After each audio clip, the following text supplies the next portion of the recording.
Salut les gars, très content de vous retrouver pour ce tout nouveau podcast qu'on a tourné avec Jordan mi-février. On revient un peu sur notre année 2024, les différents projets, on parle aussi des projets qui vont arriver.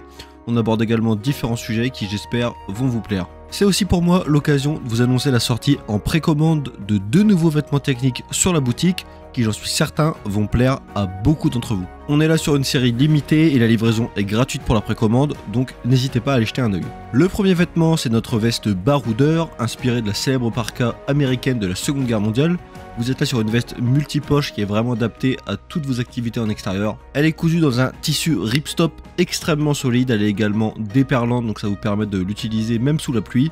Elle est équipée d'une capuche que vous pouvez ranger dans le col ou sortir en fonction de la météo. Elle s'ouvre également sur le côté pour pouvoir accéder à différents matériels que vous auriez à la ceinture ou dans vos poches. Elle est équipée d'une multitude de poches de différentes tailles qui vous permet de stocker plein de matériels différents. C'est vraiment une veste qui se montrera très polyvalente. Cette veste, elle est en série limitée, ce qui veut dire que vous n'avez que le temps de la précommande pour la commander.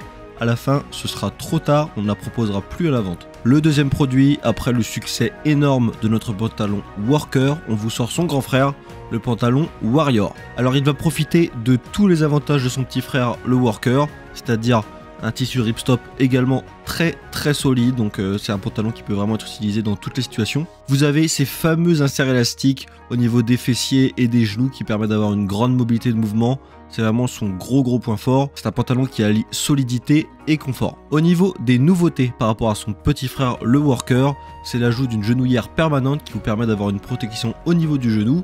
On a quand même laissé la poche, ce qui vous permet de glisser une genouillère à l'arrière de la genouillère déjà présente pour un maximum de protection. Vous avez également un système de serrage à l'arrière du genou qui vous permet d'ajuster la longueur et le placement de la genouillère. Autre gros point fort, il est doté de plusieurs aérations, notamment au niveau du pli de laine, ce qui permet d'utiliser le pantalon même dans des températures assez élevées, donc vraiment un pantalon très polyvalent dans toutes les situations. Évidemment, les plus attentifs auront reconnu le fabricant. Si vous voulez plus d'infos, je vous invite à aller voir directement sur le site pour avoir toutes les spécificités précises des vêtements. Ces produits, comme je vous le disais, ils sont disponibles en précommande. Pour l'occasion, on vous offre la livraison. Fin de la précommande le 31 mars. C'est toujours disponible sur lagauloiserie.fr. Je vous mets le lien en description. Et on passe au podcast. Alors là, l'installation de mon vieux, elle est légendaire. Eh bien, bienvenue dans ce nouveau podcast où on reçoit le J. Le J. Je suis content parce que les gens commencent à t'appeler le J. Et c'est bien qu'ils t'appellent le J. On reçoit Jordan. Je sais pas si c'est bien, mais en tout cas, on m'appelle le J maintenant. Appelez-moi le J. Jordan aux larmes, qui est venu pas les mains vides. Et je pense qu'aujourd'hui, on a fait un décor qui est assez exceptionnel. Ouais, ça rend bien, ouais. Je pense que vous verrez pas ça tous les jours. Oui, et donc Jordan, le dernier podcast qu'on a tourné, c'était en juin l'année dernière. Ouais. Le podcast, c'est un format que vous avez bien aimé pour le cœur de la commune, mais qui fait moins de vues que le reste. Mais on aime bien le faire. Et on a quelques sujets à aborder, donc c'est intéressant d'y revenir. Aujourd'hui, on n'est pas dehors, parce qu'on vient de tourner une vidéo dehors et on n'a pas envie d'y rester. Ouais. Il fait un peu froid, donc aujourd'hui, on est tranquillement au chaud. Et Jordan, est-ce que tu pourrais pas commencer par nous faire un petit tour de table des choses présentes ici, peut-être? Du décor assez atypique, je dirais. Et après, on expliquera pourquoi t'as ça. Eh bien, on peut démarrer par l'AR15 qui est juste à ta droite. Donc, un bon vieux Colt Sporter en 222 qui était en vente libre ou semi-libre durant une certaine période dont on parlera un peu plus tard ou dans un autre podcast. Un podcast dédié justement sur les ventes libres en France des années 90, il y a beaucoup de choses à dire. Donc ouais, fabrication Colt des années 80-90. Un upper type M16A1, un garde-main type M16A2. Ce qui attire un peu le regard, c'est le chargeur. Le chargeur escargot. C'est combien de coups là-dedans? Là, c'est un 100 coups. Un minimum, j'ai l'impression. Ce qui peut paraître extrêmement choquant pour ceux qui sont nouveaux tireurs sportifs ou tireurs sportifs récents. Mais c'est des choses ceux qui, comme moi, ont été tireurs sportifs dans les années 2000-2010, pouvaient s'acheter parfaitement librement parce qu'il n'y avait pas de texte qui encadrait les chargeurs. On reviendra après sur la partie législative. Dans la partie news du moment de pourquoi Jordan a tout ça. Mais on vous laisse justement en suspens et en questionnement pour l'instant. Donc, moi, ça me choque pas plus que ça. Mais c'est vrai qu'aujourd'hui, si on fait le parallèle avec certains clubs de tir où il faut mettre pas plus de 5 cartouches dans le chargeur ce qui n'est pas du tout une recommandation FF-Tier de base, mais fortement imposée dans certains clubs. Ce serait intéressant de venir mettre 5 cartouches dans sa chargeur comme ça, mais bon, ça peut encore s'acheter que sous conditions particulières, faire du TSV et notamment rifle, et je crois que c'est une pratique qui ne se fait plus trop. Ou avoir la catégorie A. Et B. Et oui, Parce c'est le que fusil en B en fait. quand tu as la catégorie A, tu as généralement la B, ouais. C'est possible d'avoir seulement la A et pas la B. Le A2, je pense, ouais. Ok. Je pense. Juste à côté. Une petite AK-47, pareil, période dont on va parler un peu plus tard. En quel calibre? En 7 mm BR. Alors le 7 mm BR, pour ceux qui font du PRS, qui n'en ont jamais entendu parler, c'est bon. Les armuriers qui font des canons ou qui sont dans le PRS, on va vous demander ça. C'est le 6BR souvent qui est connu, non? Ouais. Et le 7BR, c'est la même chose avec un... Bah, il est tombé dans l'oubli. Parce que c'était un calibre de bench rest qui était assez populaire dans les années 80, je crois, un truc comme ça. Et qui n'a pas été plus utilisé par la suite, contrairement au 6BR. Mais justement, c'est pour ça que je parle du PRS. Ça peut devenir un calibre qui pourrait revenir sur le devant de la scène et très intéressant, parce que maintenant, je pense que tu as déjà dû entendre parler des nouveaux 7 mm qui arrivent sur le marché. Cette année, c'est la mode du 7 mm PRC. Je crois qu'il y a Fédéral qui a fait un 7 mm. Tous les calibres PRC qui sont sortis récemment, à chaque fois, c'est la nouvelle Et mode. du coup, petite douille sympathique, des projectiles avec des coefficients balistiques intéressants. Donc, pour celui qui veut un Le tout calibre... dans une calache. Ouais, le tout dans une calache. Enfin, du PRS. Et du coup, si un mec qui veut un calibre obscur où les douilles sont quasiment introuvables, bah c'est parfait. Vu que les gens cherchent souvent des calibres obscurs dont les douilles sont introuvables. C'était mon cas avec le Dasher, par exemple. Une passion particulière. Juste à côté, un truc qui, moi, m'a fait rire. Alors, un Valmet, une arme finlandaise basée sur le système de la Kalachnikov. En fait, c'est une Kalachnikov améliorée par les Finlandais. Savoir que pour moi, Valmet, c'est une marque de tracteur. Donc, c'est un peu comme Husqvarna qui fait des tronçonneuses et des 12. C'est fort possible que ce soit la même firme. Faudrait vérifier, je pense. Mais... Bon, juste à côté, le Space 12. Le dégondeur de T-Rex. Ouais. Ou parfait. Alors, je vais peut-être pas dire ça, parce que dans Terminator, il rentre dans un commissariat avec ça à un moment donné, mais ça pourrait être mal interprété. Mais ouais. Après, bah, du coup, la Mini 14, très connue parce que l'agence Touriste, oui, avec la crosse pliante. Là, du coup, elle n'a pas la crosse pliante. C'est vrai que tu l'as en plus. Je l'ai vu dans J'en ai. Incroyable. Incroyable. Le FAL, elle a un 1. Que vous verrez dans une vidéo qui est soit déjà sortie, soit qui va sortir. Qu'on a tiré tout à l'heure, on s'est bien gelé les pieds. Mais qui marche plutôt bien. La petite Zastava compacte avec le chargeur tambour, pareil. Celle-là, elle est exceptionnelle. Qu'on pouvait acheter, il n'y a pas si vieux encore, mais qu'on ne peut plus acheter malheureusement, car la loi a changé. Après, ben, le concurrent de l'époque sur le marché civil, en France du moins, un Olympic Arm en version type M16A2. Le Galil, qui a été fortement inspiré par le Valmet. C'est vrai qu'ils se ressemblent, mais le Galil est plus joli quand même. Ouais, mais en fait, les Israéliens, donc Monsieur Galil, en fait, le gars, je crois qu'il s'appelait, il avait un nom trop bizarre, il s'appelait Benchnikov, enfin, il avait un nom style copie de Kalachnikov, et le mec fait une copie de Kalachnikov, en fait, par la suite, et il a pris le nom de son arme qui est le Galil. Ok. Mais à la base, son nom de famille, il faudrait regarder sur Wikipédia, tu le mettras en sous-titre. Il avait un nom, en fait, comme si c'était une contrefaçon de la Kalachnikov, tu vois. La découpe et la forme du bois me fait penser à PGM. Ouais, pourquoi ils pas. Ils aiment les angles. Mais ouais, du coup, ils se sont fortement inspirés du Valmet. Le Stérogue, pour ceux qui ont vu Piège de Cristal, ou plus récemment dans Walking Dead, dans la saison 3, je crois, il y a le méchant qui a ça. Est-ce que tu as déjà tiré avec tous? Par le passé, oui. Alors là, ceux-là présents, non. La plupart, j'ai pas tiré avec encore. Mais par le passé, ouais, j'en ai utilisé plusieurs, ouais. Le Sigma Nurin, qui était très populaire aussi dans la bonne époque, qui a failli être l'arme réglementaire française. Parce que l'armée française l'a utilisé, enfin certaines unités de l'armée française l'ont utilisé, je crois, au Tchad, dans une période de transition entre le 49-56 et le FAMAS. Et du coup, bon, bah, ils ont adopté le FAMAS, qui est complètement à droite, et un petit FAL belge. Qu'on a tiré aussi juste avant. Ah, c'est le FAMAS? Le Famas. Ouais. C'est fou que t'aies un Famas. Ouais, c'est assez fou, surtout aujourd'hui. Surtout dans cet état clinique, parce qu'il est neuf. Ouais, mais en fait, on en reparlera encore après, comme je dis depuis tout à l'heure, mais les gens qui achetaient ça, en fait, ils achetaient pour l'objet. Il est en 222 celui-là. Ouais. Et juste pour un de pied, on a un G3. Ouais, un petit G3 A3. Et le bon vieux Uzi de trafiquant de stupéfiants. Donc là, trafiquant de boissons énergisantes, vraisemblablement. Il est là pour sécuriser les canettes. C'est ça.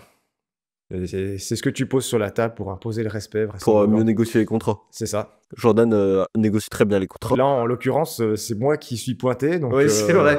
C'est vrai que c'est un peu menaçant. Je te ferai un billet tout à l'heure, hein, t'inquiète.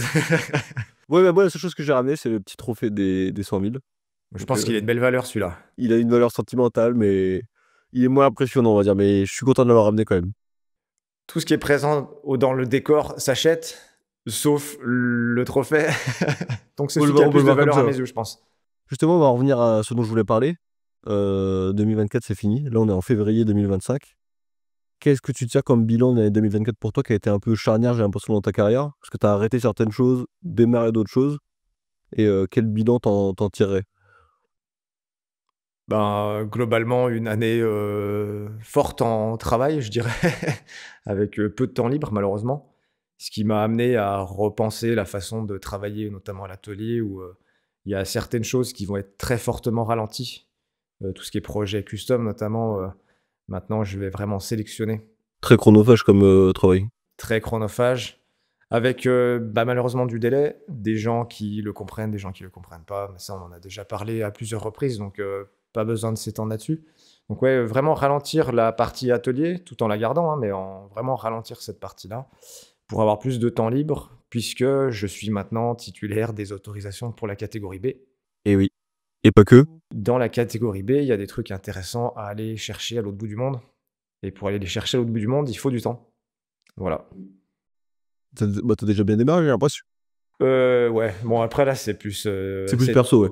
Pas vraiment perso, mais le but c'était de réunir ces objets-là, une fois de plus, dont on va parler un peu plus tard, pour montrer en fait ce qui était possible d'être acheté dans une période qui était un peu idyllique pour les tueurs sportifs, ou enfin du moins les civils, parce qu'il n'y avait pas besoin des tueurs sportifs à l'époque. Tous les réunir, l'espace d'un instant, les tester, jouer un peu avec. Et moi, tu sais, comme d'habitude, il y a un roulement. Je vais pas stocker 150 000 armes. Je vais pas me faire enterrer avec non plus. Même petit Donc, FRF2, tu veux pas en garder un? Non. Non, mais à la fin, quand je serai très très vieux, je pense que j'aurai plus rien, tu vois. Parce que voilà. Mais ouais, le but, c'est toujours d'avoir certains types d'armes, jouer avec, l'espace d'un instant, en profiter, les revendre, d'autres prendront le relais, joueront avec, et ainsi de suite. C'est par phase que ça marche, tu vois.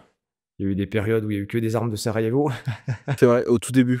C'est vrai qu'on est arrivé... Enfin, nous, on s'est connus à l'époque où t'étais dans ton délire pays de l'Est. C'est ça. Et Et avant, il y en a eu trucs. d'autres. Hein. J'ai eu une période 1911, j'ai eu des 1911. J'ai eu une période roulette où j'aimais bien acheter des revolvers.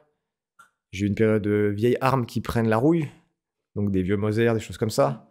J'ai eu une période Carl Gustaf où je crois que le point culminant, je devais avoir une pièce remplie de Carl Tu Gustaf. m'as dit que t'en avais beaucoup.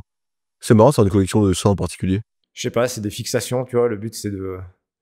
En fait, après, en fait, c'est surtout des périodes qui étaient propices, 2013 notamment, ou libération de ces armes pour la catégorie C.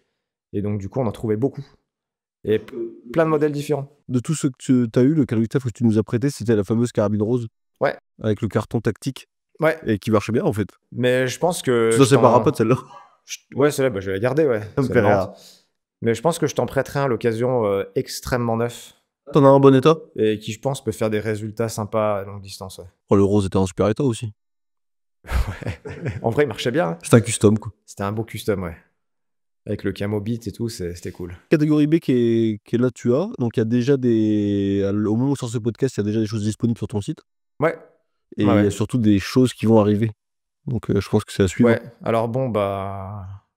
Je vais pas te l'apprendre, mais quand tu travailles sur des projets, tu travailles sur 10 projets en même temps ou sur 10 projets qui s'accumulent. Et sur ces 10 projets, t'en as un voire deux qui aboutissent et le reste n'aboutit pas. Donc, il y a des choses sur lesquelles je travaille que j'aimerais beaucoup qu'elles aboutissent. mais je ne peux pas en parler parce qu'on va me demander H24 quand c'est que ça va arriver, et ça n'arrivera peut-être jamais. Donc, en trucs qui sont sûrs et certains, c'est les FNR Stahl P90 et Scar, où là, il n'y en a pas beaucoup qui sont disponibles directement en boutique. Et moi, le but, c'est de les avoir, donc je les aurai En stock en plus. en stock. Ce qui est unique en France. Je pense qu'il y en a qui en ont eu à des périodes, mais qui maintenant les ont surtout sur commande, ouais, je crois. Eh ben. Et après, plein d'autres trucs qui, j'espère, aboutiront. On verra. Donc, ouais, le bilan, c'est ça, c'est développement de la catégorie B avec un dossier, tout un processus pour l'obtenir. Et la partie atelier qui, enfin, est proche de la fin en termes d'aménagement, où on a fait un showroom avec mon père qui a quand même beaucoup travaillé et beaucoup contribué. Hâte de voir ça fini parce que ça va être sympa, Je pense que s'il n'avait pas été là, ce serait encore avec des sacs de réagréage par terre, tu vois. Un big up au papa Ouais, il a bien assuré sur ce coup-là, ouais. qui t'a aidé, c'est bien. Parce Ouais. que c'est vrai que les gens s'en doutent pas forcément, mais t'as une entreprise qui est familiale où t'as pas d'employés en fait, donc Pour le moment, non. Ça tu viendra, fais je tout pense. tout seul avec tes parents, ce qui est C'est ça. assez incroyable au vu de la société. Ouais, je pense que je peux remercier mes parents de m'avoir soutenu dans ce projet qui dure maintenant depuis plusieurs années. Même si, enfin, j'appelle ça un projet, mais c'est mon métier. Mais c'est vrai qu'ils ont bien aidé. On va dire que la réception de colis, parfois, heureusement qu'ils sont là pour les récupérer, parce que moi, je suis à l'autre bout de la ville en train d'en poster d'autres, tu vois. Des grandes palettes qui débarquent. C'est ça. Donc, ils m'ont dit que je n'avais pas assez remercié, ou que j'en avais pas parlé dans le podcast précédent où j'ai expliqué mon parcours. Mais je peux les remercier, voilà, dans celui-là. Merci à vous. Sans vous, je pense que j'en serais pas arrivé jusqu'où je suis arrivé, tu vois. Mais c'est top parce que t'as vraiment bien développé le truc et là, tous les ans, tu nous surprends de plus en plus. À chaque fois, C'est l'évolution. t'es là où on t'attend pas. Ça part sur une shake tag, boum, l'année d'après. On a des trucs comme ça posés partout. C'est vrai. C'est vrai que là, ça commence à y en avoir un petit peu, ouais. C'est pas mal, ouais. Puis surtout, t'accueilles déjà des gens physiquement dans ta boutique, dans les Oui, alors, Alpes, uniquement sur rendez-vous, hein. ce rendez-vous et quelque chose que tu pourras même faire encore un peu plus quand le showroom sera fini, j'imagine. Dans de meilleures conditions, ouais. Si vous voulez rencontrer Jordan et que vous êtes dans le secteur et faire vos achats, ce sera idéal, je pense. Ouais, faut prendre un rendez-vous, vous envoyer un mail, on cale un truc, comme ça on prend le temps. Et surtout, il n'y a pas 50 mecs qui viennent, repartent en même temps pendant qu'on est en train de parler d'un sujet sympa, quoi. Moi, de mon côté, ce qui s'est passé 2024, je ne sais même pas combien de vidéos sont sorties. Ce que je sais, c'est qu'il y en a moins qui sont sorties que ce qui était prévu parce que ça a été très chaud niveau temps et c'est la première année où je me suis sincèrement dit, là, comme disait Américain, je suis overbooké. Ouais. Et là, c'était assez tendu entre la ferme, la boutique et la chaîne. J'avoue qu'il y a eu des moments et puis il y a eu des moments aussi où j'ai voulu lâcher. Il y a eu aussi épris de passion pour la mécanique 4x4 depuis le milieu de l'année. Et j'avoue que des fois, je préfère passer un peu de temps là-dessus que Ok. travailler sans arrêt parce qu'au bout d'un moment, c'est usant, clairement. Donc c'est super cool, je n'arrêterai pas, mais c'est vrai que là, la chaîne, elle a un peu ralenti sur la fin de l'année. Cette année, ce sera sûrement encore pas hyper prolifique en termes de vidéos parce que il se passe beaucoup de choses avec la ferme d'un point de vue perso qui font que le temps est un peu plus rare. Mais enfin, des choses que toi tu sais, mais Ouais, ouais. on pourra vous en dire plus, je pense, quand ce sera acté. Mais pour ça aussi qu'il y a ce décor-là qui est disponible, on va dire. Mais voilà, donc il y aura plein de vidéos cette année encore. Mais le temps est difficile à trouver, clairement. Et sinon, vis-à-vis de l'entreprise Minotaur, 2024 a été une excellente année. ouais, C'est ouais. une excellente année qui a extrêmement bien tourné. De très bons retours des gens. C'est ça qui compte surtout, c'est qu'en fait, on en parlait tout à l'heure en termes de SAV, qu'en fait les gens ils veulent des changements de taille, quelques trucs, mais c'est extrêmement rare qu'on ait des gens mécontents et on arrive toujours à trouver une solution. Donc c'est ça qui compte en fait, c'est qu'on n'ait pas de problème avec quoi que ce soit. Des produits qui vont ressortir encore cette année, des nouveaux, similaires à ce qui a déjà sorti. Des choses qui sont totalement nouvelles aussi. Moi, tu les as vus, des petits prototypes Ouais, j'ai vu des choses très sympas, ouais. petits prototypes là, qui sont en cours, qui devraient pas tarder à sortir. Donc très content. C'est très chronophage aussi. Hein. Bah, c'est ça le monde de l'entrepreneuriat, je dirais. Comme je disais juste avant, tu travailles sur plein de trucs, t'es méga enjoué, et puis tout d'un coup, tu t'aperçois que t'as passé 2 mois à bosser sur un truc qui va jamais aboutir. Parce que soit le mec avec qui tu veux travailler, il est pas sérieux, soit en fait ce que tu C'est les pires pensais trucs, être je pense. bien est pas Quand tu te top. lances dans quelque chose et qu'en fait, t'es coupé, mais pendant le processus, c'est vrai que c'est difficile. Dans le monde des armes, nous, il y en a des trucs comme ça, il y en a tout le temps, quoi. Des commerciaux qui passent te voir, qui te font rêver, tu vois. Et puis en fait, ils te livrent jamais, quoi. Et si t'as le malheur de dire à un de tes clients, ouais, je vais avoir ça, le mec il te demande tout le temps quand c'est que tu veux y avoir, et en fait, tu auras jamais. J'en profite d'ailleurs, t'as fait un big up à tes parents. Moi, je fais un gros big up à ma compagne qui m'aide à un point où je pourrais vraiment pas m'en sortir si elle était pas là. Et c'est elle qui vous livre vos colis, qui répond pas mal de SAV. Donc c'est vrai que ça m'aide aussi énormément et ça me déleste d'une espèce de petite charge de travail quotidienne et continue qui est très très appréciable. Ouais. Voilà. Je sais pas si t'écoutes, j'espère. Un autre projet qui est sorti aussi, qui a été là vraiment la grosse déception de l'année, qui n'est pas sorti en 2024, mais plutôt là en 2025, c'est le bootcamp. Vous vous souvenez, on avait fait un stage commando tous ensemble avec un mec des forces spéciales. Énormément de gens en commentaire extrêmement enjoués de ça, qui soit donnaient leur avis en disant à quel point c'était pas assez dur, soit qui disaient que eux adoreraient faire ça. Donc on s'est dit, on s'est concerté avec justement la personne qui avait fait ce bootcamp et un médecin réanimateur pour faire même une partie secourisme.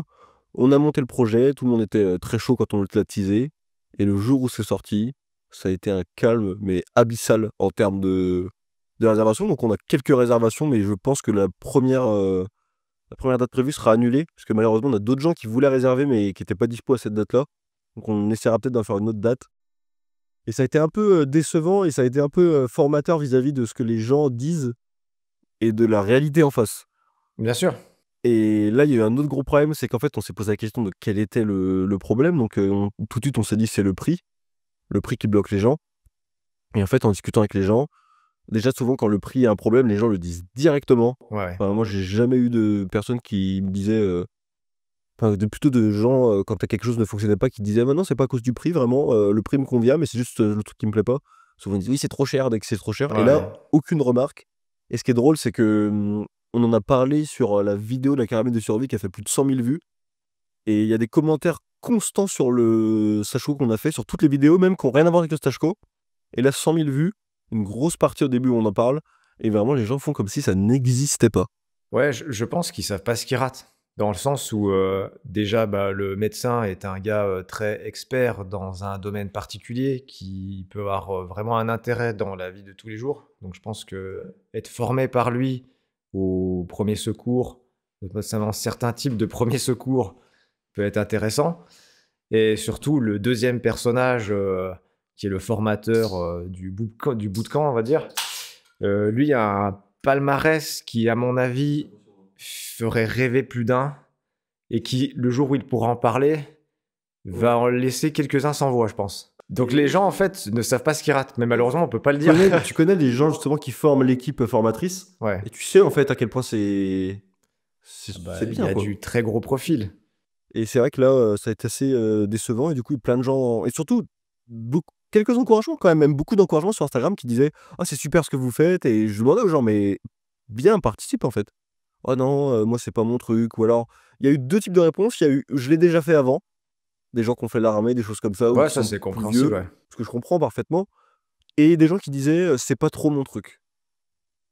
Mais j'ai eu personne qui me disait j'ai juste pas envie ou pas le niveau ou enfin vraiment toujours des espèces d'excuses de bon non c'est pas mon genre mais c'est tellement formateur comme expérience, ça donne pas forcément envie de le refaire, je précise, mais c'est important à faire au moins une fois.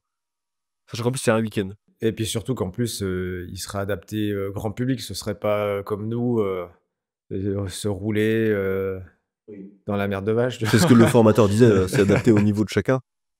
Et ça serait évidemment pas aussi violent que ce que nous on a vécu, dans le sens où là comme nous on n'était pas des clients, il n'y avait pas de problématique de... Bon, autrement dit, s'ils nous blessaient, ils s'en foutaient quoi. Il y a pas mal de choses qui sont restées entre nous où le formateur, il était pas sympathique parfois. Ça a tapé dans le dur, hein. Faut le dire, ouais. Donc, non, moi, je pense que les gens font une méga erreur. Du moins, ceux qui seraient susceptibles d'être intéressés, qui ont peur peut-être de le faire, ils passent à côté d'un truc où là, il y a du vrai profil, où il y a des gens qui Ah, mais les formateurs, je payent pense ce type de qu'ils profil. ils s'attendent pas à avoir des formateurs comme ça, je pense. Ouais. Il y a des États même qui sont enclins à payer pour rencontrer ce type de profil, tu vois. Donc, non, là, je pense que ceux qui sont pas dans le déni, mais qui ont peur de s'inscrire, ils font une grosse erreur, tu vois. Mais bon, c'est mon avis, hein. On refera une date, je pense, un peu avant l'été. On pourrait dire, bon, moi, j'ai aucun intérêt financier dans cette affaire et je survends le truc, j'ai l'impression, tu vois. Mais la vérité, c'est qu'il y a des podcasts très connus sur YouTube où il y a des profils identiques ou voire même pas forcément aussi bons que le formateur principal qui font des millions de vues avec des gens dans les commentaires qui sont ultra enjoués de la personne, qui rêveraient potentiellement de le rencontrer. Là, honnêtement, il y a l'opportunité de rencontrer un mec avec un profil complètement dingue. Là, même les deux. Hein. Et vous passez à côté. Donc, je peux pas en dire plus. Ça tombe pas dans l'oreille d'un, faut respect. Voilà. Parlant du bootcamp et surtout de nous, ce qu'on a vécu avec le stage co à l'époque, Ouais. ça nous amène à un autre truc qui, moi, me prend énormément de temps. C'est le sport. Dans le rétexte du stage co qu'on a fait, justement, dans les points améliorés, moi, j'ai dit que ce qui m'avait fusillé sur le bootcamp, c'était le manque de cardio qui était évident et infâme.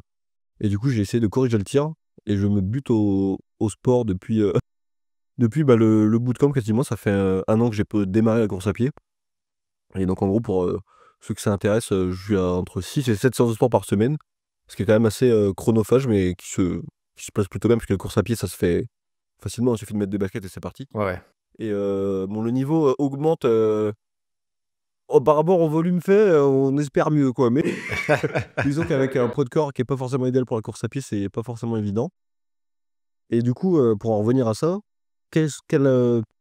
toi, 1 an et demi après le stage co qu'on a fait, quelles leçons t'en as tirées et qu'est-ce que ça t'a apporté? Bah, je pense que déjà, ça a renforcé l'amitié qu'on avait tous un peu, tu vois. Et puis surtout, moi, il y avait un gros manque de sport parce que plongé dans le travail, justement, surtout dans la partie atelier ou dimanche inclus, toujours en train de travailler, etc. Et peu de temps pour soi-même, tu vois. Et du coup, le fait d'avoir fait ce stage, moi, ça m'a fait comprendre un truc, c'est que si je continuais sur ce chemin, j'allais devenir vraiment avec une santé très mauvaise, tu vois. Ça donnait critique, ouais. Ouais. Donc je me suis dit, vas-y, il faut continuer le sport. Donc je continue le sport. Moi, moins que toi, parce que toujours une part de pas forcément le temps non plus, tu vois. Ouais, travaillé. Moi, je me plains de beaucoup travailler, mais c'est vis-à-vis de mon jugement personnel. Mais par rapport à toi, je suis conscient que c'est encore en dessous. Je sais pas Il me fait relativiser d'ailleurs. Ce que ou je dis souvent. peut-être que l'organisation est différente, mais moi, je ne trouve pas forcément 6 jours par semaine, tu vois. Mais, Ouais, ça m'aide. C'est un truc qui m'aide beaucoup aussi quand j'ai beaucoup de choses à faire et que j'ai l'impression d'être submergé. Je pense à toi et à une autre personne qui est justement l'autre mec qui encadre le bootcamp sur la partie médicale, vous travaillez comme des acharnés et T'es trouvez débile. trouvez quand même le temps de faire des choses à côté et ça me fait relativiser, ça m'aide aussi. Donc je vous remercie aussi pour ça. Ça m'aide au quotidien à me dire ah c'est bon, il y a d'autres mecs qui en chient plus que toi, quoi. Ouais. Donc ouais, moi, du coup, environ 4 fois par semaine du sport. Parfois que 3. Ça dépend des week-ends, comment ça se goupille. S'il y a du taf à rattraper, je rattrape encore le taf sur le week-end, tu vois. Même si là, ça ralentit, tu vois. Les gens le voient pas parce que t'es en suite. Mais Jordan, il vous soulève en fait. Jordan, il est tanké maintenant. Je sais pas si on peut dire ça. Mais ouais, du coup, salle de muscu pour la partie renforcement musculaire, on va dire. Et course à pied que j'avoue, je n'ai pas fait depuis le mois de décembre, là. Parce que mois de décembre, même quasiment aucun sport. Je me suis dit, vas-y, c'est le cheat month. Je ne fais pas de sport parce que beaucoup de déstockage de fin d'année, tu sais, des choses comme ça. Donc il y avait des montagnes de colis à faire chaque soir. J'étais encore tout seul en plus. Mon père bossait pas encore avec moi. Donc vraiment beaucoup de taf. J'ai dit, vas-y, mois de décembre, on laisse tomber. Janvier, je me suis flingué le dos. Donc je me suis dit, bon, ça sert à rien de forcer pour finir, tu vois. Au sport en plus, tu m'as dit. Ouais, je pense. Et puis je pense qu'il est grand temps de changer le matelas, tu vois. Il n'y a pas une sponsor Emma, non? Une petite fonction sur le matelas, ouais. Et du coup, ouais, pas de sport en janvier. Et puis en plus, il y avait le show qui tombe fin janvier, donc qui bousille carrément une bonne semaine de sport. Mais là, je rattaque. Et j'ai pas pu aller courir parce que là, les 2 derniers samedis, il s'est passé un truc en Savoie où on a eu plein de touristes qui sont venus s'agglutiner dans la rue. On pouvait pas aller accéder à la forêt pour courir, tu vois. Mais ouais, je vais y remettre là, je pense la semaine prochaine, ouais. Du coup, petit projet de fin d'année. Ah, on va peut-être repousser, tu Tu vois. repousses, tu repousses. Alors je le dis, moi j'ai un projet marathon pour la fin de l'année. Mais pas juste d'en faire un, je voudrais le faire en moins de 4 heures. Ce qui peut faire sourire des mecs qui font de la course à pied. Mais il y a 100 kilos à trimballer, donc c'est pas forcément, le plus simple. Mais donc on verra où j'en suis. Moi, je sais que j'ai fait un test mi-marathon il y a 3 mois du coup maintenant. Je crois que c'était juste avant l'hiver. Mais toi t'es un malade parce que t'as repris la course à pied, t'as fait une séance de course à pied, t'as laissé une semaine, t'as tapé un semi-marathon pour voir. Ouais. Non, parce que non, je courais quand même, hein. J'ai eu des périodes où j'ai pas été courir pendant 1 ou 2 semaines parce que du taf, tu vois.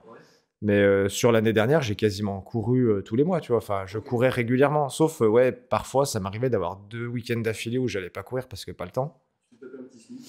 Et ouais, je voulais tester un semi-marathon pour voir si le corps physiquement pouvait tenir, tu vois. Plutôt pas mal. Bon, un temps pourri. Je crois que j'ai mis 7 minutes au kilomètre, un truc comme ça. Mais bon, pour un mec qui court pas 2 à 3 fois par semaine, j'ai trouvé que c'était pas dégueu. Et non, moi, le marathon, il est carrément gérable. Mais par contre, faut pas me parler de faire un temps, tu vois. Ouais, c'est ça. Moi j'ai pas envie de faire un marathon avec un temps qui me plaît pas. Et j'aurais l'impression d'avoir fait pour rien en fait.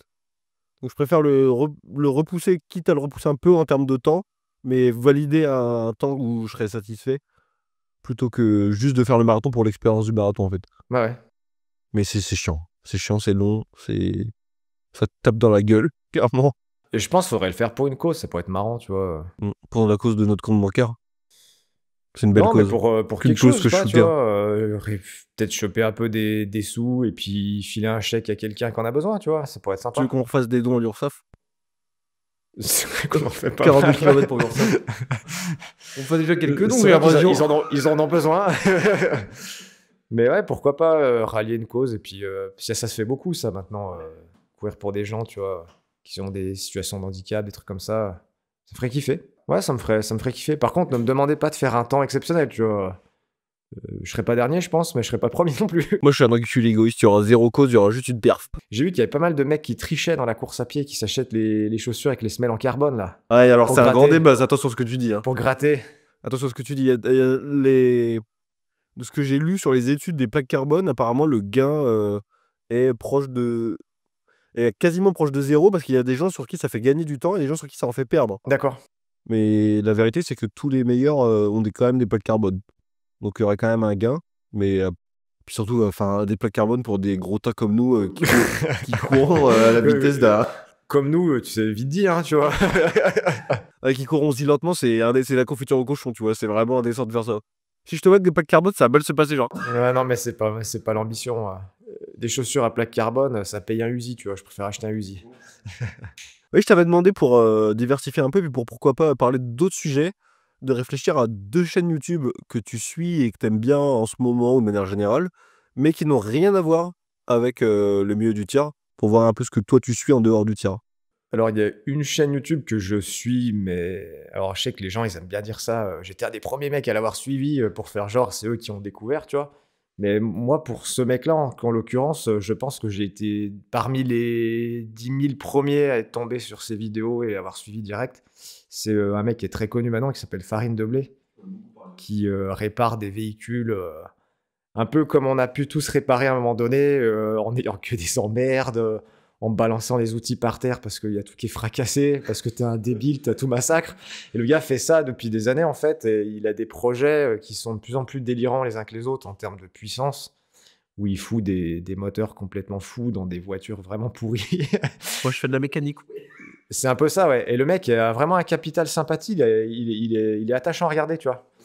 Donc j'aime bien, ça me détend. Et en plus, il a des formats. Le mec, il doit se faire chier en termes de Il fait tout montage. seul. Ouais, je crois qu'il fait tout seul. Et c'est très artisanal. Ouais, le mec, il a des formats de films maintenant. C'est 1h30 Oui, j'ai de déjà vu les vidéo, temps. tu vois. J'ai jamais regardé ces vidéos, mais j'ai déjà vu que ça durait très longtemps. Donc déjà qu'il devient fou, je pense, avec les problèmes mécaniques qu'il a tout le temps. Il devient fou en plus avec le montage, à mon avis, parce que des fois, il a des bugs caméra, il perd des trucs.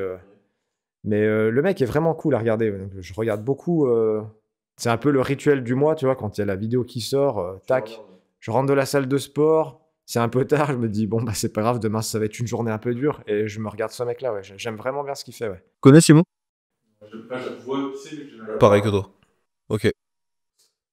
C'est fun, même si moi, je suis pas plus passionné de véhicules que ça, regarder ce mec me fait beaucoup rire, tu vois? Mais ça fait des années que tu m'en parles déjà. C'est vrai que ça fait Ah longtemps ouais, que tu mais le suis. moi, je le dis, hein, je fais partie des premiers followers, tu T'es vois? un vrai, on peut le dire. Mais ouais, non, je suis tombé dessus par hasard, tu vois? Et en fait, il réparait, un type de bagnole qui m'a attiré, tu vois? Parce que j'ai un pote qui faisait ça à l'époque, qui réparait des Golf 2, tu vois? Le mec montait un gros moteur dans une Golf 2, je me dis: «Tiens, intéressant, je vais regarder ça» Des grosses fautes du Seigneur. et ouais, c'est exactement ça et je me suis dit: «Vas-y, je vais regarder ce qu'il fait» et le mec est marrant, puis il a toutes les emmerdes qu'on a tous eues, tu vois? Il y a un certain plaisir à l'observer, tu vois, devenir fou. C'est vraiment cool. Bah, ça m'a donné envie d'aller voir, faudra que je regarde. Ouais, je te conseille de regarder, Surtout, je suis sur mon petit plaisir mécanique en ce moment, donc. ah bah, toutes les galères que tu tu vas les voir tu vas les voir et lui, en plus, ce qui est bien, c'est que tu vois, vraiment l'évolution du truc, tu vois? Il part d'un truc où tu dis: «Jamais il va y arriver» à, il passe au banc la bagnole et il y a des chevaux pas possibles, et ça marche à plein taquet, l'espace d'un instant, tu vois? Parce qu'après, il casse tout et après, il recommence sur un autre projet. Et il y a des running gags un peu marrants, où en fait, il fait des bagnoles, puissantes, c'est pour, aller déglinguer après les meufs du 78. C'est dans sa région, vraisemblablement, tu vois? Et après, il se filme réellement avec des gonzesses, tu vois, qu'il connaît, où il roule à plein taquet et elles sont collées dans le siège, tu vois? C'est vraiment marrant de voir le résultat de toute la galère qu'il a eu avant, quoi. Tu l'as bien vendu, ça me donne envie d'aller voir. Ouais, moi, je conseille mais il est très connu maintenant. Ouais, j'ai l'impression, ouais, combien il a d'abonnés, tu sais? Je sais pas, mais à chaque fois qu'il fait une vidéo, elle est numéro 1 des tendances, tu vois? Donc Ok, oui, donc c'est un gros morceau. ouais. De mon côté, première chaîne YouTube à mettre en avant, que j'ai découverte justement juste après le Stage Co Bootcamp, c'est Iron Human, qui est une chaîne d'un mec où à l'origine, en fait, c'est un gars qui était en études de sport et qui s'est lancé le défi de faire un Ironman et en fait, qui a documenté sa progression petit à petit. Donc, il a commencé par faire ce qu'on appelle un 70.3, qui est un demi-Ironman. Peut-être même qu'il a fait des formats plus courts avant. D'accord. Puis, il a fait un vrai Ironman. Il en a fait un deuxième qu'il a qualifié au championnat du monde d'Ironman. Il a fini à Kona au vrai championnat du monde d'Ironman. Et à chaque fois, tout a été documenté sur ce qu'il faisait, comment il le faisait. Et tu vois la vraie progression du mec. Et du coup, il est arrivé jusqu'au championnat du monde où il a un peu arrêté dans ce délire-là. Ça devait être il y a environ 2 ans. Et il a transformé un peu sa chaîne en quelque chose d'un peu plus pédagogique autour de l'endurance. Et moi, j'aime beaucoup l'aspect science autour du corps humain. Et je trouve qu'il y a une super approche vraiment entre la physiologie du corps humain d'un point de vue scientifique et de comment ça fonctionne, et de l'application méthodologique au sport, bah ça se passe comme ça, mais en fait, c'est pas possible en entraînement. Ou il a vraiment une belle vision, je trouve, de pas appliquer de façon bête et méchante le fonctionnement du corps d'un point de vue parfait. Par exemple, il sait très bien ce que c'est que d'avoir un boulot pour s'entraîner, des choses comme ça. OK. Et parce que je connaissais vraiment pas les sports d'endurance avant. Et quand je suis arrivé sur ce genre de truc et que le mec disait que ses plus grosses semaines, il s'entraînait 30 heures, je me suis dit, mais c'est inhumain de faire ça, tu C'est un vois. métier. C'est inhumain. Et d'ailleurs, ça m'a fait beaucoup relativiser sur beaucoup de sports. On en parlait pas mal avec Simon, justement, des sports qui sont très chronophages, où moi, je viens plutôt d'une connaissance un peu des sports de force.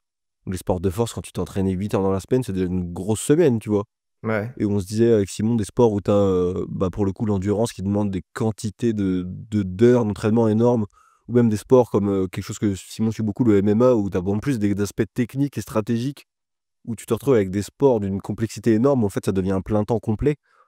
Et cette chaîne-là est hyper intéressante. Le mec est très cool. Il intervient sur plusieurs podcasts. Il a même fondé une espèce d'entreprise qui s'appelle Campus, où en fait, ils font des plans de course à pied. Et j'aime beaucoup ce qu'il fait. Et là, récemment, il a fait un défi qui s'appelle les 7 majeurs, où il monte les 7 cols des Alpes en vélo. D'accord. Et fallait le faire en moins de 28 heures. Et il a mis 27h57, un truc comme ça.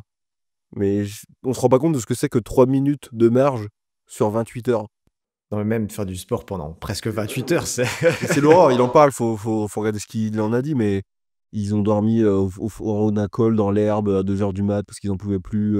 Ils l'ont fait à 2.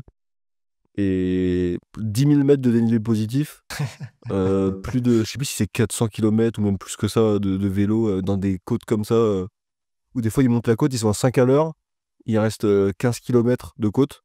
Bah, c'est plus compliqué, ça fait 3 heures en fait. 3 heures à pédaler en côte comme ça, sans arrêt, mais ça doit être un. Et je souligne et j'admire l'effort, vraiment l'aspect endurance, de endurer vraiment le moment. Et D'accord. du coup, je recommande sa chaîne qui est vraiment très intéressante. Moi, après, tu vois, j'ai pas d'autres chaînes qui me viennent en tête. Parce que c'est vrai que je consomme quand même beaucoup de chaînes armes à feu, surtout américaines. Bah, du coup, dans les armes à feu, qu'est-ce que tu conseillerais de tout ce qui existe, lequel tu as envie de. Un dont tu auras vraiment envie de parler? J'aime bien le mec de Nine All Reviews qui tire justement avec des armes un peu dépassées technologiquement parfois. Tu sais, il tire sur un stand de tir où il y a un parcours de gong de 0 jusqu'à milliard, je crois, ou quelque chose comme ça. Et il va le faire, par exemple, avec un HK G3, lunettes d'époque. C'est le mec asiatique? Ouais, Ouais, dont on en a parlé hier, ouais. ouais. Incroyable. J'ai vu des extraits. Ouais, le mec est très très bon tireur. Le mec, il fait un 0 à 1000, un coup par gong, tout comme dedans. Et du coup, après, il fait un débrief de son passage, ce qu'il pense de l'arme, avec des choses un peu détaillées, etc. Et du coup, ouais, c'est une chaîne que j'aime bien regarder pour ça, ouais, pour le côté et tir à longue distance, mais avec des armes qui sont parfois peut-être pas adaptées au tir qui tente, tu vois. Mais lui, contrairement à nous, ça rentre bien, tu vois. Quelle est la différence? C'est la vraie question. Serait-ce le talent? Je crois bien, je crois bien. Ou alors peut-être qu'il fait plusieurs fois le run dans la journée et puis il garde le meilleur, je sais pas, mais en tout cas, le mec est très très bon. Donc c'est plaisant à regarder. Après, ouais, je regarde plein de trucs de. Je regarde pas forcément des chaînes en particulier, tu vois. Mais à un moment donné, je vais m'intéresser à un type d'arme et je vais regarder plein de petites vidéos d'armuriers américains qui font du démontage, de l'usinage, des choses comme ça. Là, vu que je me suis un peu intéressé récemment au Uzi, je suis tombé sur un mec, un armurier, ouais, qui fait quasiment pas de vues aux États-Unis, mais qui a des vidéos très détaillées parce que lui, il construit des Uzi en semi-automatique pour le marché américain. Et c'est un énorme geek du Uzi, en fait. Et je pense qu'il doit faire des vidéos où il y a 900 vues, tu vois. Mais au final, le mec est super cool. Ce qu'il raconte, c'est intéressant, tu vois. J'ai plus le nom en tête parce que j'en ai revu depuis d'autres types de chaînes. Mais ouais, je zappe de chaîne en chaîne. Et tard le soir, je tombe sur des chaînes de mecs au Pakistan qui réparent des moteurs de Caterpillar, tu vois. Et là, par Ça contre, je dégénère. suis capable de geeker aussi devant ce truc-là, tu vois, à regarder des mecs en sandales qui mettent des grands coups de marteau dans des moteurs, tu vois. Ah putain, puisqu'on en parle, est-ce que tu regardes des chaînes YouTube d'armes à feu françaises? Très peu, parce que... Parce que, attention, Non, en fait, rien de négatif, hein, mais parce qu'en fait, il y a déjà... il y a pas mal de choses, en fait, sur le YouTube français de l'arme à feu qui malheureusement est bridé, on va dire, par la législation française et le fait de tirer en stand de tir, tu peux pas faire n'importe quoi. Donc, dans mon fil de recommandation, je vais avoir une personne qui va parler, je sais pas, de la mitrailleuse M60, par exemple. Ben, il va la présenter, mais c'est tout, tu vois. À l'opposé, je vais tomber sur le gars, je sais pas, de Military Armed Channels, où lui, il va mettre des grosses rafales avec les M60, et puis il va y avoir une part de tir assez intéressante, tu vois.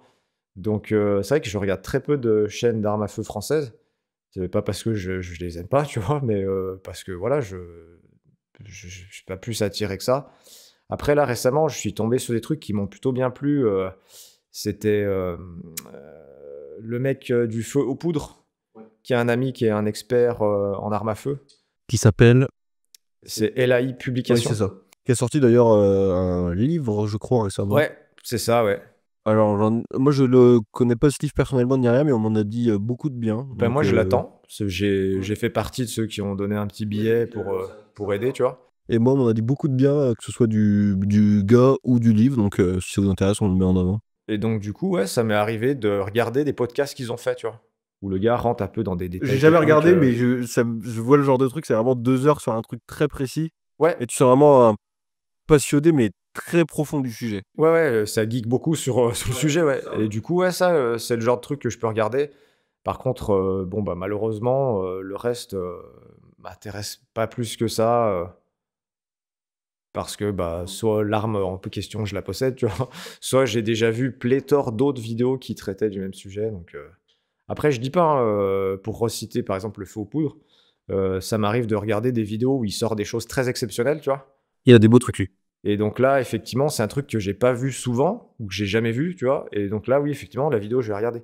Par contre, si il y a une vidéo sur l'USM1, bon, bah, des USM1, j'en ai vu une pléthore. La vidéo, si c'est pour regarder un gars qui tire à l'USM1 au centre de tir, bah, en fait, je vais dimanche à mon club et j'en vois plein des mecs comme ça, tu vois. Donc, ouais, c'est peut-être pour ça que la partie arme à feu française, je regarde pas plus que ça, ouais. Et après, en catégorie B, je crois qu'il y a plus grand-chose non plus. On va dire que la législation aide pas pour faire du contenu Ouais, il y a beaucoup de catégorie B. clubs qui refusent que les gens filment dedans, ouais, par peur.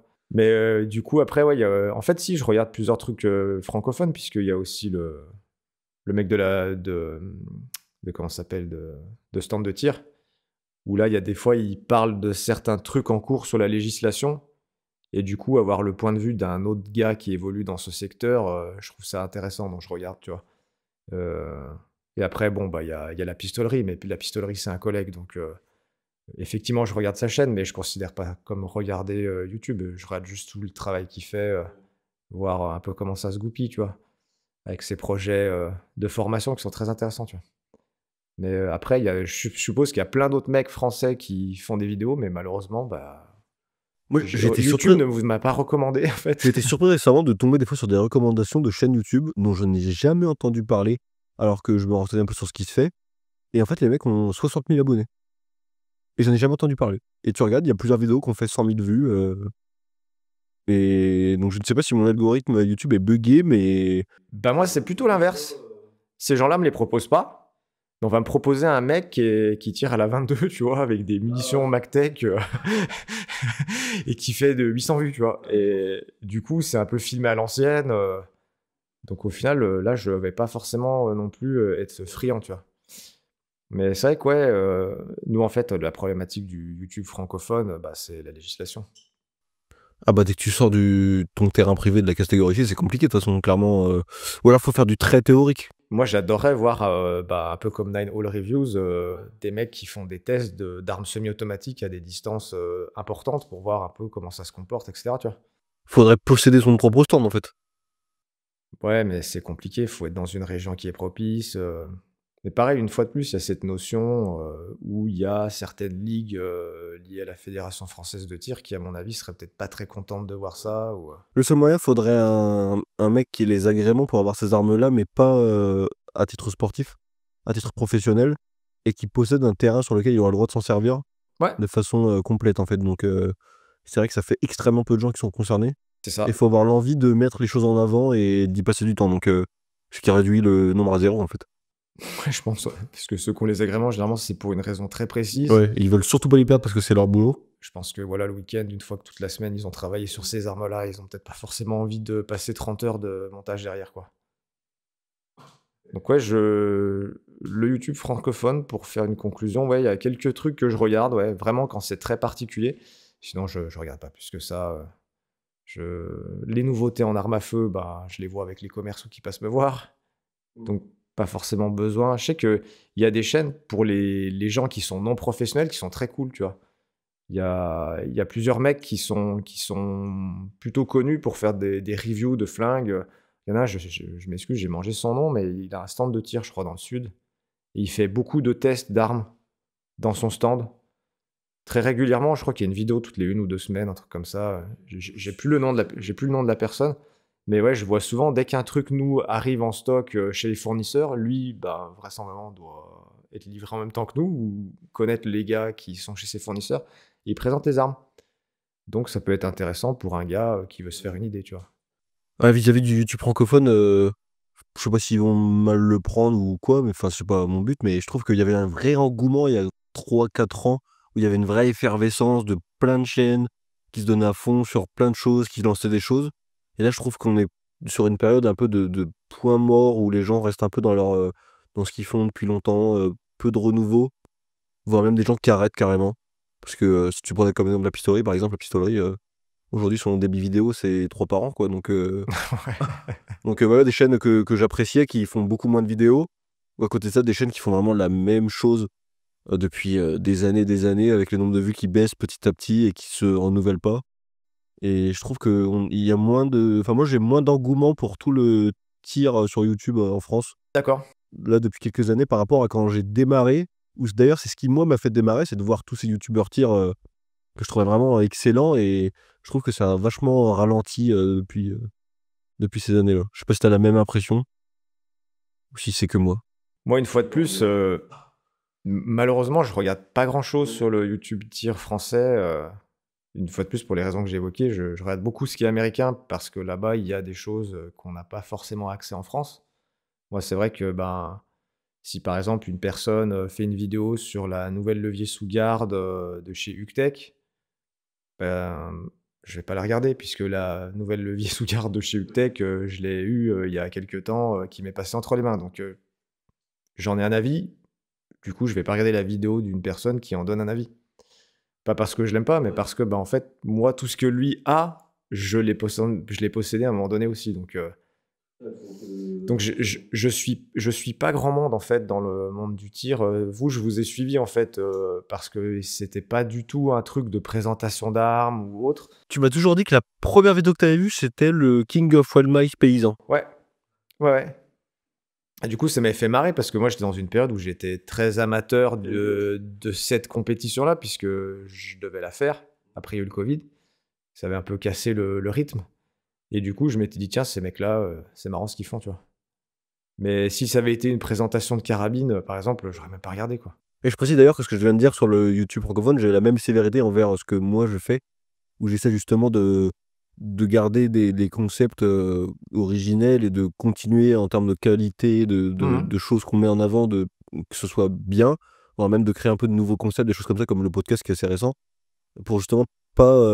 Je détesterais en fait me dire, bah, ça fait 5 ans qu'on fait exactement la même chose à chaque fois. Ouais. Je pense qu'au bout d'un moment, même en tant que créateur, t'en as marre, je pense. Il y en a qui sont peut-être créateurs de contenu pour des raisons de sponsoring. Ils ont peut-être besoin de faire la vidéo parce que ils ont promis au gars qui a prêté la carabine qu'ils allaient en faire une, tu vois. Je sais pas, mais en tout cas, ça se ressent pour certains.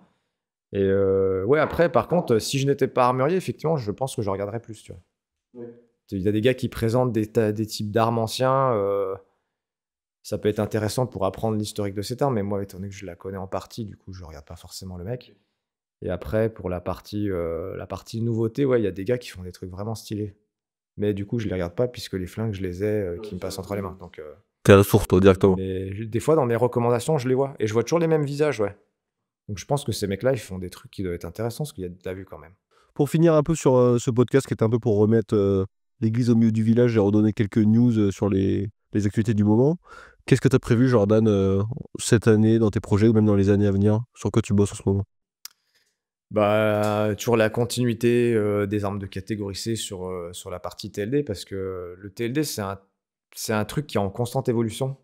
Où ce pourquoi on se battait il y a 2-3 ans en arrière est maintenant révolu et il y a des nouveautés qui arrivent sur le marché avec des gens ultra motivés qui développent des nouveaux produits, etc. Sur l'engouement autour du TLD, tu trouves qu'on est toujours en croissance ou on a atteint un plateau? Qu'est-ce que tu en penses?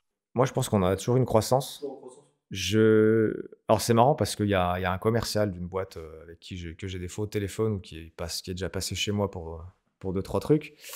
Et à chaque fois que je discute avec ce gars-là, il est comme moi, il aime bien parler, tu vois.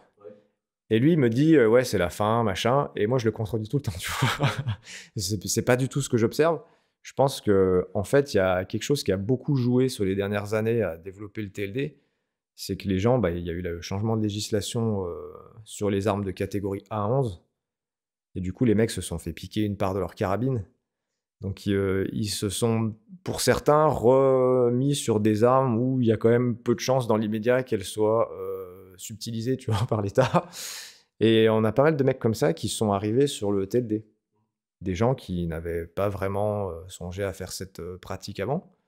Et donc, du coup, ouais, je trouve qu'il y a de plus en plus de gens qui s'intéressent aux armes à verrou, en tout cas, que ce soit en 22 long rifle ou en gros calibre, ou calibre standard, type 308, 6.5 Creedmoor. Et moi, je vois que, ouais, ça... Donc on est encore en croissance, selon toi? Ça s'est pas arrivé à la fin, quoi. Et en plus, ouais, il y a un perpétuel renouveau. C'est-à-dire que quand j'ai attaqué mon activité c'est soit tu achetais des armes type Cadex, Accuracy pour les mecs vraiment très spécialisés qui en avaient entendu parler ou qui en avaient vu. PGM forcément. La Tikka TAC-1, la Ruger Precision Rifle, comme tu as. C'est vrai qu'il Et n'y avait pas tant puis, d'armes que ça il y a un 3-4 petit ans. peu les Sabati. Enfin, quand même beaucoup les Sabati. Il y a eu un modèle noir à canon serracoté gris là, qu'on voyait partout. Les Sabati, j'ai l'impression qu'il y a 3 ans, c'était vraiment dans les top ventes et qu'aujourd'hui, c'est mort. Hein. C'est vrai. C'est- en je partie ne vois vrai. personne, j'en vois plus nulle part, personne n'en parle. Et du coup, il n'y avait pas trop de possibilités ici. Il y avait un peu des REM 700. Il fallait acheter la REM 700. Tu jetais la crosse, tu mettais un châssis. Il y avait un peu des châssis C'était MDT. la grande mode des customs sur base REM 700. Il y avait un peu les châssis MDT, mais pas tellement que ça. Il y avait le LSS, je crois, qui était assez populaire à une période. Il y a une marque là, qui a tiré son épingle du jeu dans les dernières années et j'en parle, on a travaillé avec, nous c'est Bergara. Voilà, c'est sur ça que je voulais venir en fait. Je trouve. Et... En fait, c'est la marque qui, je trouve, a le plus compris les envies des gens dans Ouais. les dernières années. Et les gens, ils voulaient du gros canon avec de quoi faire des petits customs. Ils ont sorti leur action canonnée qui est excellente et qui définissait parfaitement les besoins du marché. Ouais. À côté de ça, ils ont sorti de la carabine légère en 20 pouces, plutôt typée chasse, ces choses-là. Pareil, ça a cartonné. Et je ne sais pas qui est derrière les décisions de cette marque, mais je trouve que c'est toujours très précis et très bien choisi. Et les produits sont toujours très bien. Ouais, ben, c'est là où je voulais en venir, du coup. C'est que, du coup, ben, il n'y avait pas trop de possibilités de personnalisation quand j'ai commencé mon activité, donc il y a presque 8 ans maintenant, 7-8 ans. Et du coup, maintenant, ouais, depuis que Bergara, là, il y a 2 ans en arrière, a lancé ses actions canonnées, Un gros tournant dans le milieu du terrain. on a des options d'assemblage et en plus en plus de gens proposent des châssis, dont ceux que je porte la casquette aujourd'hui de chez Vision, qui sont... Tu veux en parler un peu? Parce que tu m'as dit que je tu adorais vraiment ce c'est qu'ils des faisaient. gens que j'ai rencontrés, ouais, qui sont ultra sympas, des jeunes motivés, qui font des choses très esthétiques et très qualitatives et performantes en matière Très haut de gamme, d'ergonomie. tu me disais. Très haut de gamme, mais pour un prix qui n'est pas dans les hauts de gamme des concurrents, tu vois. On arrive à des tarifs qui sont assez chers, hein, mais pas comme le concurrent direct, le MDT Elite par exemple. C'est un petit peu moins cher et il y a plus de qualité derrière, tu vois. Vraiment des trucs travaillés sur CNC, beaucoup plus travaillés.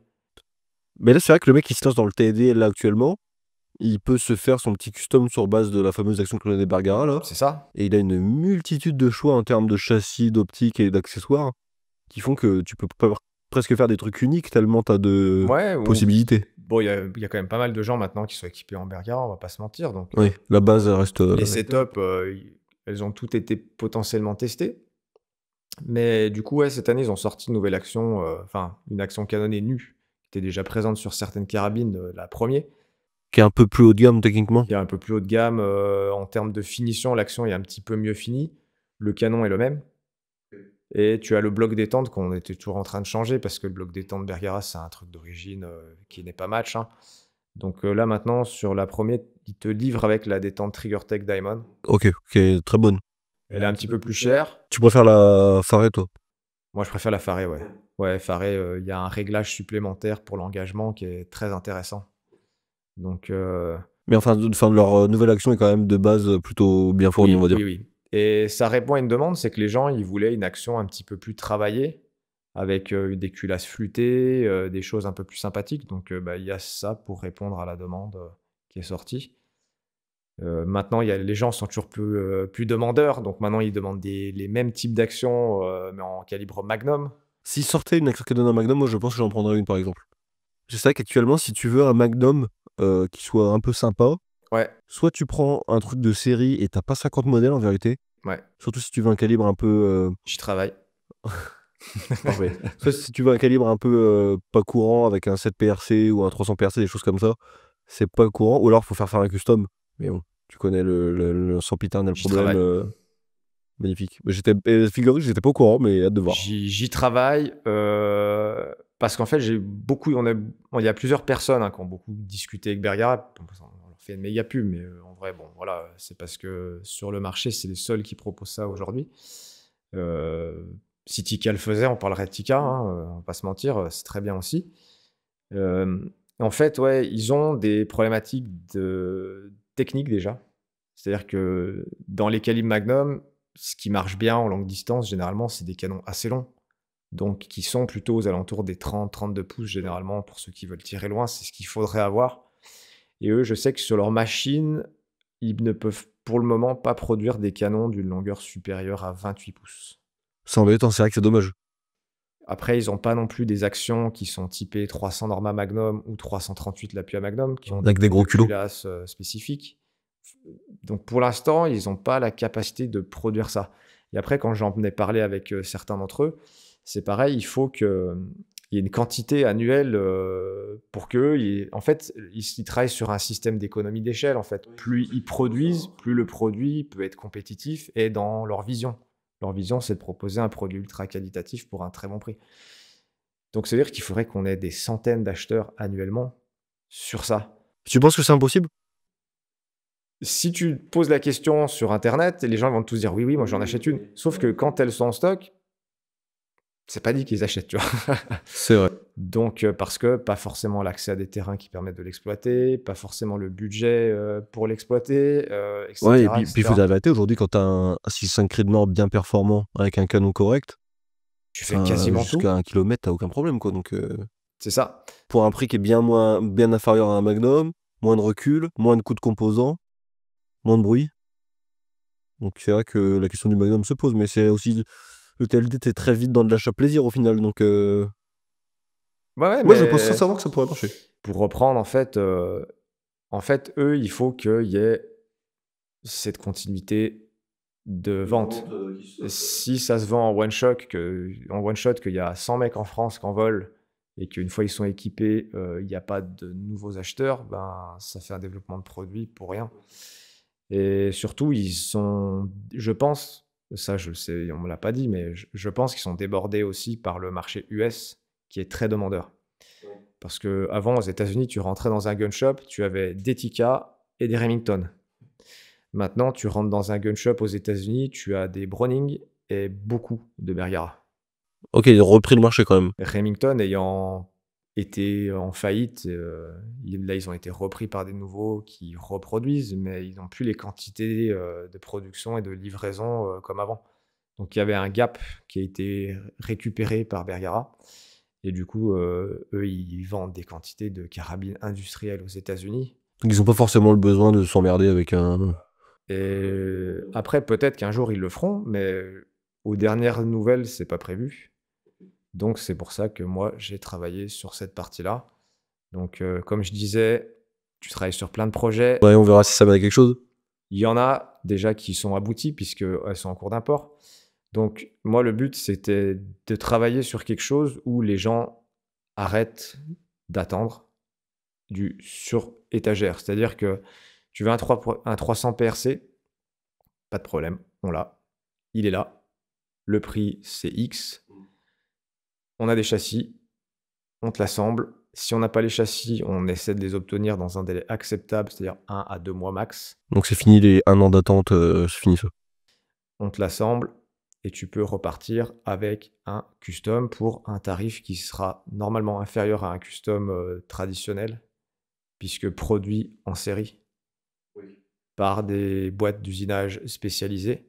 Oui, parce qu'il faut aussi préciser, c'est pas parce que c'est produit en série que c'est forcément beaucoup moins bon que Bah non. du custom qui est fait en petite quantité. C'est juste que justement, tu as une économie d'échelle. Donc, t'as pas de choix d'un truc très hors du commun. Mais au final, en termes de qualité balistique pure, c'est Ouais, pas en fait, forcément plus mauvais. Les armuriers traditionnels ont des machines traditionnelles pour la plupart, parce que rentabiliser une machine à 500 000 € par exemple, en 5 axes, des trucs d'usinage un peu performants, on n'a pas les moyens de se les payer. Hein. Donc nous, si on veut produire nos boîtiers, déjà, il faut qu'on investisse, il faut qu'on ait les gens qui les achètent derrière. Des gens qui achètent des boîtiers à 3 000 € par exemple, il n'y en a pas 50, tu vois. Il y en a, si, il y en a peut-être 50, mais il n'y en a pas des milliers qui rentabiliseraient la machine. Donc c'est pour ça qu'il faut se tourner vers des pays où il y a des grosses demandes, donc les US par exemple, où là, tu as des mecs qui ont des boîtes d'usinage, qui produisent des boîtiers, qui fabriquent leurs propres canons, et qui peuvent te faire des customs, mais en série. Ok.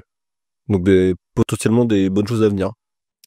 Ouais, là, il y a déjà une qui aboutit aujourd'hui, où on est en train de gérer l'importation, là, que c'est un peu compliqué. Il en a pas parlé, cet enfoiré.